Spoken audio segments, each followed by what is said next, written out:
to also put the burden on the property owner in the event there was a public need to move the retaining wall because we needed to widen Turkey Creek Road, or because there might be a need for utilities to be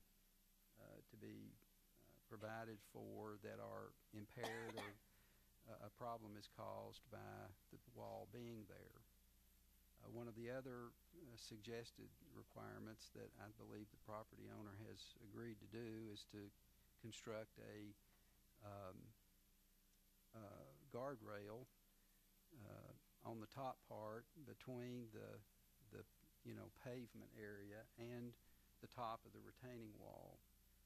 The idea being that if there were to be a vehicle that left the roadway, it would not crash down on the lower part below the wall. It'd be stopped by the guardrail. So this is one of those situations where we sort of have two alternatives. We either look at this difficult situation and make the best judgment we can to allow the wall to remain, or we in effect require the property owner to remove the wall or put it in some other area, which would in effect mean that what's there now has to be removed. This is an attempt to come up with a creative solution to avoid that, if at all possible, and to recognize the fact that at least at some point in the past the town gave authorization to construct a wall in this general location, and in fact this wall is actually a better wall than the one that was there. It also allows the property owner to use what little bit of land there is in this area adjacent to the water. As you can see, if the wall were not there, the slope of the land would probably be such down to the water that you really wouldn't be able to use that part of the lot very effectively. So that's the essence of it, and I think the applicant's here, and the applicant's attorney is here, Mr. Irving. There is a letter in the packet from the attorney for the property owner that specifically makes the request. One other additional thing: if you were inclined to do this, to allow this or grant this conditional easement to allow the wall to remain there as a sort of a precautionary measure, it's my thought that we probably should go back to the BZA to have the BZA consider a variance, because there is a requirement in our zoning ordinance that retaining walls be set back 10 feet from any right-of-way. And I've gone back and forth on whether that should be a requirement, but my feeling is that someone could argue that that even though it is in the right-of-way and has been authorized by you, it still does not meet the 10-foot setback requirement. And it strikes me that this is one of those things where a variance would be appropriate under state law, given the slope of the land, the narrowness of this particular piece of a lot, I guess you would call it. And so that was another part of the recommendation, that just to make sure we were covering all the things that we should, that we asked the BZA to consider a variance. So I'm available for questions. Talked too long already, but I'm sure you may have some questions, and Mr. Irving is here also. Mr. Irving, would you like to come forth and tell us for your clients, and then we'll have the questions from the board for both of you. Thank you. I'll do this briefly because, as you all might imagine, over the past couple of months Mr. Hale and the town administrators have been working with me and the Browns to try and craft a mutually beneficial, fair, procedurally correct, reasonably intelligent kind of win-win situation for the homeowner in the town of Farragut. The new wall, the stone wall, was built in the exact same location to the exact same specifications as the old railroad tie wall, which was collapsing and which had concerned a number of the Brown's neighbors as well as the Browns. So they basically undertook simply to replace it, make it better, make it stronger, it's good for drainage, that type of thing.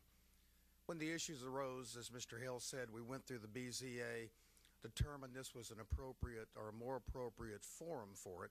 Of course, the Browns have ceased all work on it at this point in time, so it remains there. It is aesthetically non-visible from Turkey Creek Road. It's visible from the water. The drainage is better, and in the process of crafting a mutually beneficial and intelligent solution, the Browns did agree to put up a bond to cover the cost of moving the wall in the future in that event, which we don't believe to be likely, but could happen in the event utilities needed to come through, and in addition, at their own expense, to erect the guardrail. So we put in a better wall, same place, same dimensions, already there, it was approved. It benefits the homeowners, it lets them use their land better. It actually has certain benefits in terms of drainage and other ways to the town of Farragut, but it's been there, and so all we're asking is that we approve this. Now, Mr. Hale and I have worked quite hard to make sure that this is characterized, because it really is, as an unusual situation. It has no precedential value. It's simply a fair and reasonable, we think, solution to a situation on which our residents here have already expended a lot of money replacing an existing wall with a better wall at the same location. And I don't need to go into anything else because it's all in the materials and the recommendations. Here's some comments from the board, please. I was curious about the 10-foot. Where does that come from? Is that an industry standard? Is that just something picked? No, we didn't have it for years, and then my recollection of when it came up was in a subdivision. I want to say it may have been one that Mr. Markley's been involved in from time to time. There was a house that was built, and the next door neighbor was going to build a house, and so they put a retaining wall right on the property line, and it was a big retaining wall, like 15 feet high, and it was about 10 feet. That retaining wall was on the property line, and the house, the side setback for the house next door to it was very close to, I don't remember how many feet, but it was very close to the wall. And the concern was that the wall might not be strong enough to support the house that was just above it. And so that got us thinking about developing some sort of setbacks so that in some sort of permitting procedure, because as Kim Ramsey told me, we didn't really require permits to build retaining walls back then in some of these isolated situations, and that's when it got adopted. So it was mainly there to protect one property owner from another property owner who might put a wall right on the property line that could possibly not be enough support for whatever the neighboring property owner was doing on their property. So it was a number that was pulled out of the air, I think. I don't know of any specific standard. Darrell, do you know of anything?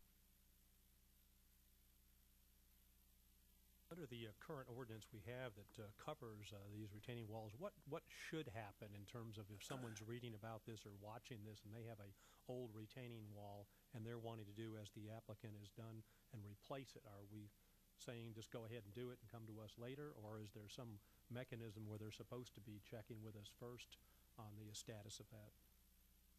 I think there's they're required to get a permit. They are. Tom, I will say that as far as a 10-foot setback from the right-of-way line, most likely that is in order to create a clear zone from the edge of a roadway. And I don't think, as far as the right-of-way is concerned, I don't think it's really comparable to the one that we saw in Berkeley Park that was about a 20-foot cut right on the property line. In this case, it would be a matter of if a car ran off Turkey Creek Road, what they would encounter as they left the roadway. Question for the applicant on the same line a minute ago. Well, were you aware that the rules had changed in essence between the old wall and the new wall, and in terms of applying for a permit or approval process of some sort? Sir, at the time we had used Protect Builders to do this, and they took the approach, and there's been a lot of discussion about that. One of the thoughts was you can replace half of the retaining wall without a permit, but so maybe you could have done half and then done half later or something, but they were not at the time it was applied for. And since then we have made that known and never hidden it. It was an error in a sense to do that, but that is what occurred.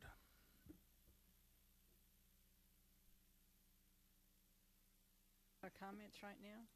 Yeah, I have a comment. I noticed under Exhibit 1, page 1, item 5, it says, under the laws of the state of Tennessee, a replacement wall is grandfathered under law and ordinance if of the same dimensions at the same site.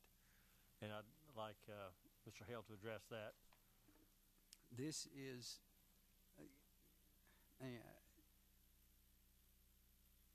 state law, when it comes to grandfathering, deals with uses of the property. It doesn't deal necessarily with non-compliant buildings or structures. If, let's say, somebody's using a property for a service station and the zoning changes and a service station is no longer allowed there, that's where grandfathering under the Tennessee Code Annotated comes into play. You're permitted to continue to use your building for the use that you were using it. That's a use grandfathering.